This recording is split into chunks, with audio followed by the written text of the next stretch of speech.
Tu as une pomme, Dylan? De toute façon, tu peux, Hein? après. Aller, Il faut tu vas pour la voir salive. lui qui va te déséquiper. Tu peux, en fait, comme si tu retournais au point de départ. Ok, en footing? Non. Bien joué. Toi, là, si tu regardes, il a même pas. Ah, c'est bien, Nico. Merci, félicitations.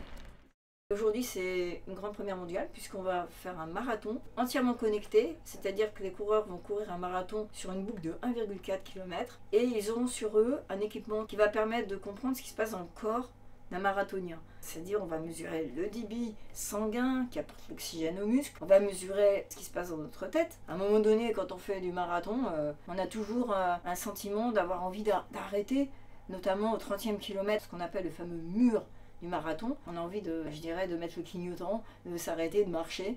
Et donc ça part effectivement d'une modification des ondes cérébrales. On va mesurer aussi la consommation d'oxygène. Il y a l'oxygène qui brûle du carburant, glucides, lipides et protéines.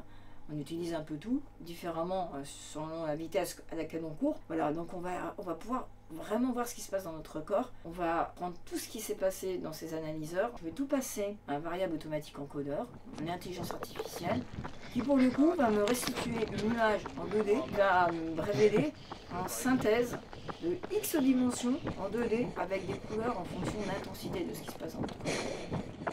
Bientôt 10 bornes là.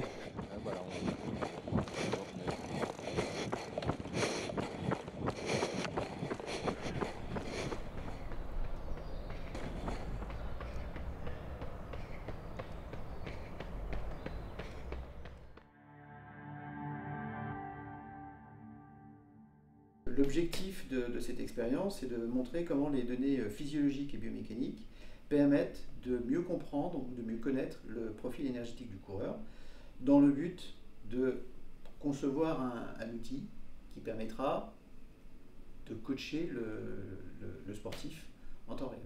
L'enjeu de ce travail était également de tester l'hypothèse selon laquelle il était possible d'avoir une belle image uniquement avec un petit capteur très démocratique que tout le monde peut avoir, mais c'est pas le cas. On obtient quand même des analogies, des dessins un peu en miroir pour une même personne. On a des signatures qui se ressemblent, certes moins détaillées pour le Garmin, mais quand même on arrive à reconnaître quelque chose. Alors évidemment, on constate que le prix à payer dans un capteur, ça se retrouvera dans l'efficacité, dans l'interprétation qu'on aura ensuite sur les données.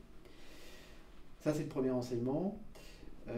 Le deuxième enseignement, c'est qu'on a finalement ce qu'on appelle un observateur, c'est-à-dire un capteur virtuel, qui n'est pas un vrai capteur, mais qui représente une synthèse des informations, une agrégation des informations qu'on a collectées. Avec toutes ces données-là, comment on va identifier le mur du marathon? En fait, on doit arriver à identifier, à partir de ce signal synthétisant toutes les données physiologiques, mécaniques, etc., on va prédire qu'on va rester à une vitesse je dirais atone. À un moment donné, on va rester scotché à une vitesse qu'on va subir. On va utiliser que des lipides, on va faire ce qu'on peut et on va passer d'une vitesse moyenne de marathon qui est à peu près à 75-80% de sa vitesse record sur un 3000 mètres à une vitesse qui va être plus qu'à 60%, voire même 55%.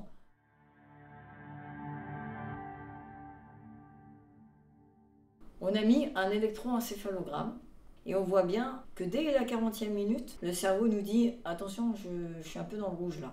Et ça, c'est quelque chose qui est très prometteur, dans la mesure où, effectivement, il faudrait absolument pouvoir anticiper, comme le fait le cerveau, par une analyse plus fine des signaux physiologiques résumés dans un auto-encodeur variable, pouvoir intégrer l'activité cérébrale et tout pouvoir mettre dans une application pour pouvoir effectivement donner au coureur un signal d'alerte sur une fatigue latente.